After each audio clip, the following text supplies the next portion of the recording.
Everybody, good afternoon to all EPF 95 members. I am from Tamil Nadu. I am an ex-EPF member for employees Tamil Nadu and Pondicherry. மிக மிக மகிழ்ச்சி உங்கள் அத்தனை பேரையும் நான் இங்கே பார்க்கறதுல. தமிழகத்திலேருந்து வந்திருக்கோம். உங்களுடைய கோரிக்கை என்னன்றதை நான் சொல்கிறேன். உங்கள் ஒவ்வொருத்தரோட ஆசை என்ன?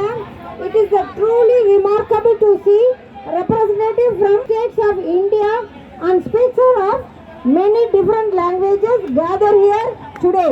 All of you have one united demand that the central government must immediately fulfill all the demands of yours. Is it right? Yeah, central government. First was yaar kodutha, the Manmohan Singh government only issued minimum 1,000 for all your EPF pensioners. Government of BJP only the great big advertisement, spend more than 900,000 for advertisement, each one get 1,000 minimum pension.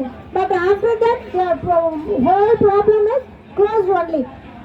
என்ன பொறுத்த வரைக்கும் இங்கே தமிழகத்தில் இருக்க உங்க எல்லாருக்கும் தமிழகத்தில் இருந்து வந்திருக்க பல பேர், அதாவது எத்தனை பேர் இங்க வந்திருக்காங்கன்னு சொல்ல முடியாது, அத்தனை பேர் வந்திருக்காங்க. உங்களோட எல்லா கோரிக்கையும் நீங்க தான் இந்தியாவின் ஆணிவேர்.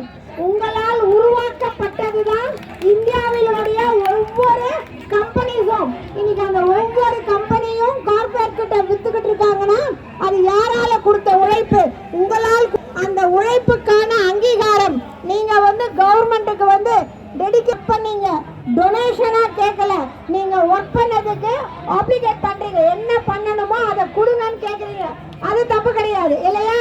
உங்களுடைய உழைப்பு, உங்களால் சேர்க்கப்பட்ட பணம், unclaimed fund EPFல more than 1 lakh crores இருக்கு.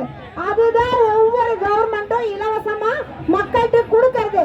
அதை நீங்க முயற்சி பண்ணாதான். ஒவ்வொரு ஸ்டேட்லயும் எலெக்ஷன் வரப்போது.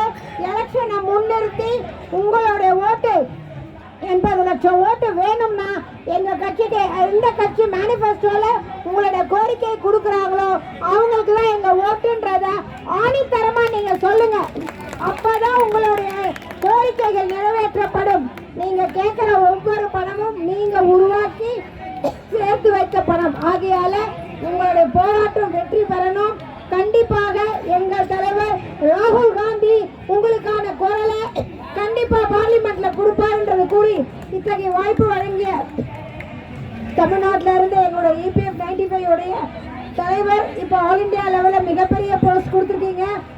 அப்ப கனகராஜ் அவர்களுக்கு எனது நன்றியையும் வாழ்த்துக்களையும், அவரோடு வந்துள்ள அனைவருக்கும் என் நன்றியை குறிக்கிறேன். நன்றி, வணக்கம்.